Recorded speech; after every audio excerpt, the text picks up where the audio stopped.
Marching with friends and classmates, Lais Nascimento is not only demanding better education and healthcare, she's also demanding equality. Even though people say we have no racism in Brazil, it's not true.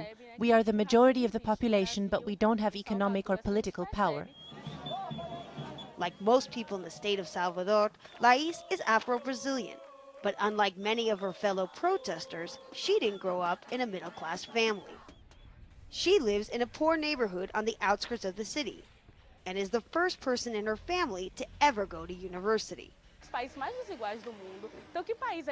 Brazil is one of the most socially unequal countries in the world.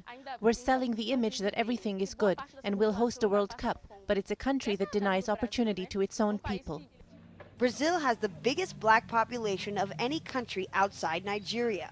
Colonized by the Portuguese, over 10 million African slaves were sent here.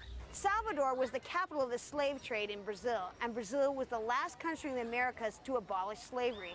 Now, despite the fact that over 80% of the population here considers itself to be Afro-Brazilian, the city of Salvador has yet to elect a black mayor.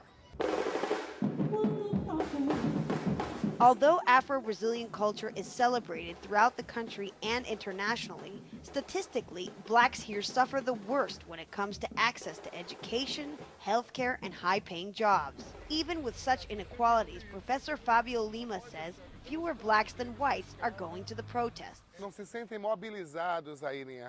Afro-Brazilians aren't mobilizing because many of them are poor and get aid from a paternalistic government.